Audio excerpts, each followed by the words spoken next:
Hello everybody and welcome to day 4 of climate change. In the first 3 days of this class, we looked at the basis of the climate problem and a little bit of the basic science behind how our atmosphere functions.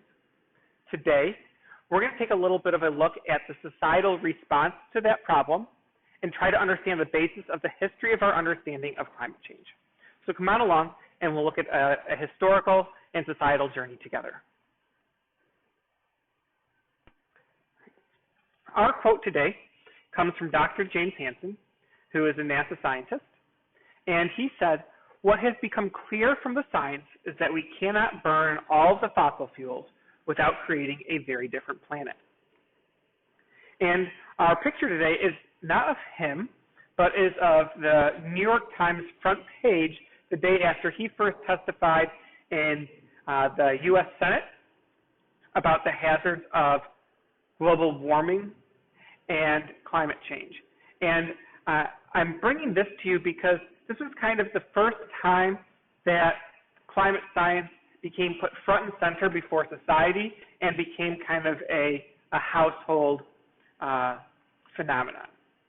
Up until this point, it was known by scientists and understood by scientists, but this is where it became popular and became divisive. Alrighty, so let's get started. So, if at the end of this class period you still want to know more about the discovery of global warming, feel free to, and I'd encourage you to go look at Spencer Wirt's The Discovery of Global Warming. It's a really good online resource, and it's very user-friendly. Okay, so before we delve deep into the history of climate science and society's response, I want you to take a moment to pause the video and write down your thoughts about these questions below. What do you know about the history of climate science and people's understanding of it? And then I also want you to write down what you know about society's response. So take it, bring those, be ready to discuss those in class, and if you have any questions about those, make sure that you jot those down in your margins so we can make sure to address them. So, I want to introduce to you a little bit about the history of climate science because I think there's a misperception in a lot of people that this is a new phenomenon or something that we're now just beginning to understand. And that's not the case. Our understanding of climate science, at least in some respects, and climate change, has gone back to near the beginning of when we were actually conducting what we can now call science. If we look at the 1820s, we see from Fourier that the ability of water vapor and carbon dioxide to warm the Earth's surface is there. And another name that you'll probably remember from your physics or chemistry classes, depending on where you learned about how light gets scattered, Tyndall quantifies global warming due to greenhouse gases. We actually put numbers to it back in the 1850s. And then near the tail end of the 19th century, we actually get our first predictive values from Arrhenius. And Arrhenius stated that if we double the amount of carbon dioxide in the atmosphere, we will have a 5-degree Celsius increase in surface temperatures. And so these are kind of our baselines for understanding global warming or climate change, based off of our understandings of principles of physics and chemistry. If we move forward a little bit into the 1930s, we have an article from Calendar that comes out, and we are going to be reading this article for class tomorrow. And just a little bit of a summary of it. Here we are seeing the link between burning fossil fuels to increase carbon dioxide concentrations and that to the greenhouse effect. And we're also seeing that this is going to impact the poles in a more extreme way than the equator. And that's something that we saw on our first day of class. You saw that predictive model from the IPCC B2 scenario where the poles were going to increase a lot and there was going to be only minor increase at the equator. We've understood that since the 1930s. All of that is theoretical or lab-based, but we're not seeing actual global measurements of these properties until Keeling comes along and publishes a paper that contains one of the most famous graphs in all of climate science, the Keeling curve, which was a graph of carbon dioxide concentrations in the atmosphere over time, and you could see that it was increasing. This is going to be the second article that we read for this class in a couple of weeks. And then the last person who I just want to bring back up to you is Hansen, who is still alive. And I'm not going to bring forward any of his work as a climate scientist now, although that is incredibly strong. The biggest contribution that we can think about him having made is his testifying before Congress, which brought or introduced the phenomenon of climate change to the public. And then kind of our last big step in our history of climate science is the founding of the Intergovernmental Panel on Climate Change. And this was founded by the United Nations in 1988. So there's a little bit on the history of the science aspect, but we live in a world where science lives in concert with society. So we need to look a little bit about how those two things interact. We know that there is a scientific consensus that the climate is changing and that we are responsible. This does not mean, however, that the science is accepted as a basis of policy. We have numerous examples across many disciplines where we have the scientific consensus stating this is how something works, but we do not have policies that reflect that. Climate change is no different. Now, we have one of the reasons for that discrepancy is because we have uncertainty in our projections for what's going to happen. Those different projections as to what's going to happen are not uncertain because we do not understand the climate change problem. They are uncertain because we do not understand what society's reactions are going to be. The world will be a very different place if we continue with our business as usual approach for the next 100 years, or if tomorrow we take dramatic steps and actions to prevent the worst effects of climate change from happening. Those different scenarios result in different projections for how the world is going to function. Now, this uncertainty as to what's going to happen is used to fuel skepticism by those for whom it's in their best interest. So, kind of summing up what we know about science and society from Dryzek et al. 2011, one thing we do know is that simply insisting on the rightful authority of science as the guide to action has failed. Now, if we're looking at people who want to instill or fuel the uncertainty because they like the status quo and it benefits them, I would strongly suggest reading Merchants of Doubt. It's available in our BCA MSc library, and it is a well-researched book. There's citations everywhere. It's a little bit much, but if you want to understand what happened from tobacco and to climate, this will really give you an understanding of how all of that works, and it's a very good read. So, that's science and society. Let's talk about science and economics.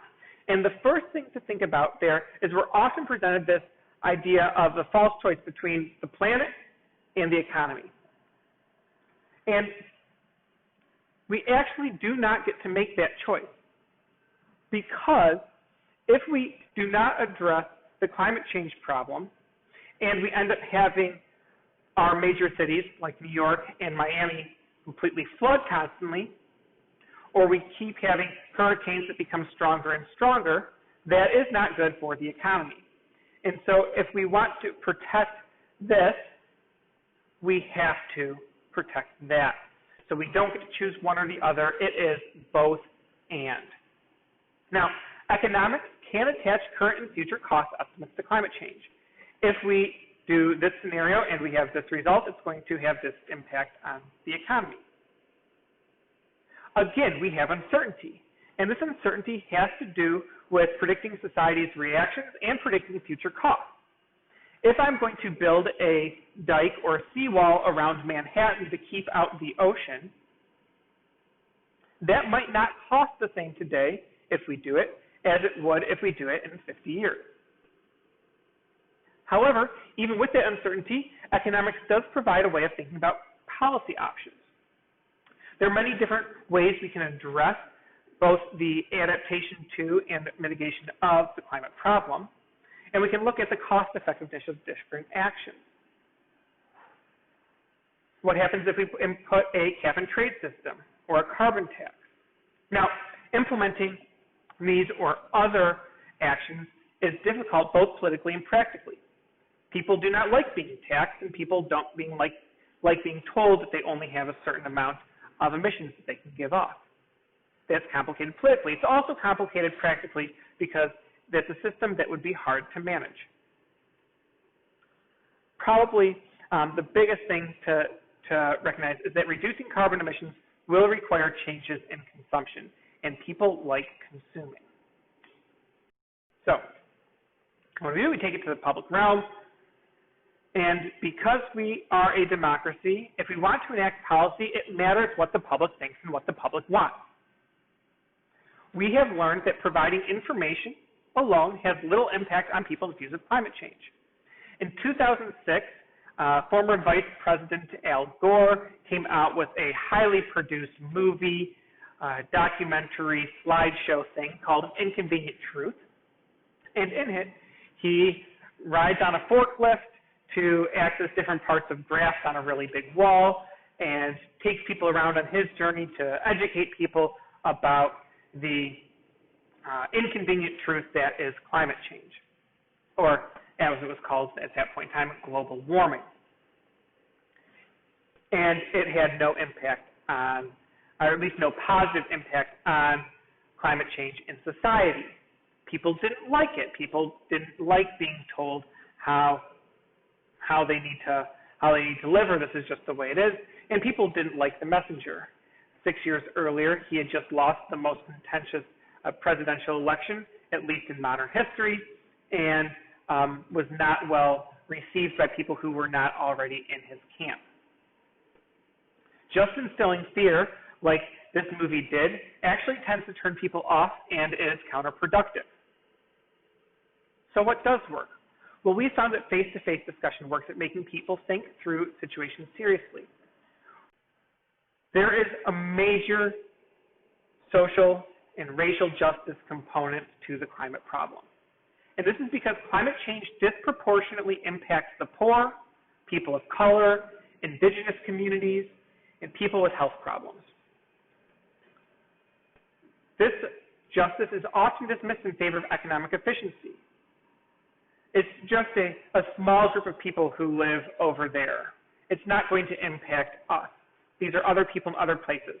We can carry on as is here, and things will be fine for us. However, justice is discussed in policy negotiations and is vital for the people that are being negatively impacted. If you want to learn more about climate justice, I'd strongly suggest reading Climate Justice by Mary Robinson.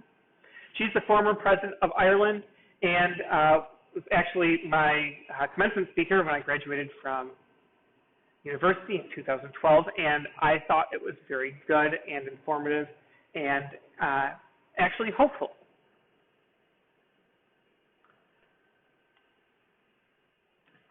How do governments respond? Well, governments are in a tricky position because they need to negotiate between concerned publics who have views that want to be heard. They have to negotiate between them and experts and lobbyists and structural limitations that have been imposed upon them. And governments have dealt with the issue, but not in a core way. And the reason behind that is climate is not one of the biggest short-term concerns to a government. Governments are often worried about the next election in 2 years or 4 years, and the worst effects of climate change might be 50 years away. Sure, there are things happening now. The storm's a little bit stronger. We have an additional heat wave here. There's a drought out west.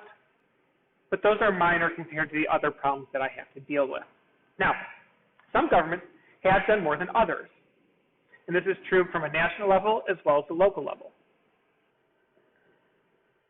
And governments have the responsibility of figuring out how to make that mitigation economically profitable. If people can make money after reducing the impacts of climate change, it's more likely to occur.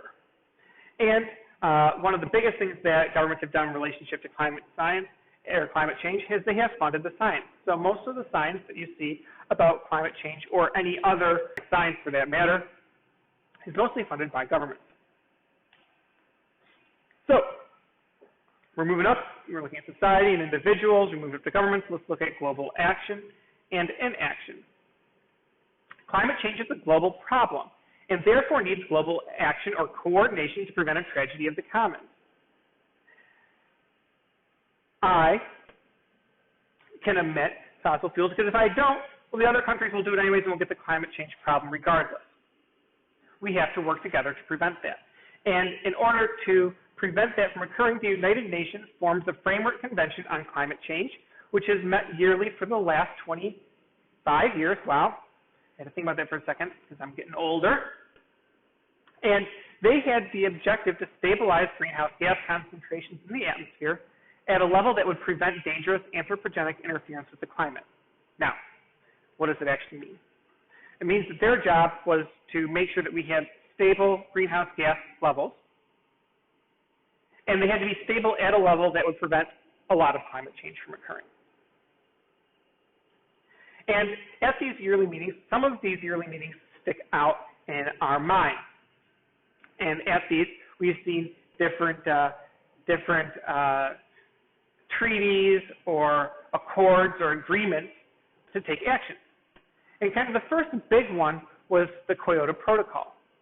And this was an agreement between almost all of the nations of the world, the U.S. excluded, that had the goal of reducing our emissions by 5.2% of the 1990 levels by 2012.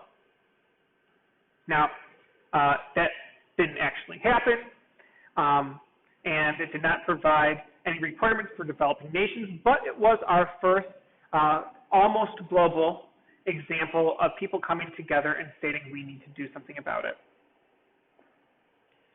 12 years later, we have another agreement as formed in Copenhagen, the Copenhagen meeting in 2009, and it was just mostly an agreement to, in the future, come up with a plan to reduce greenhouse gas emissions. There were not binding targets, there were no enforcement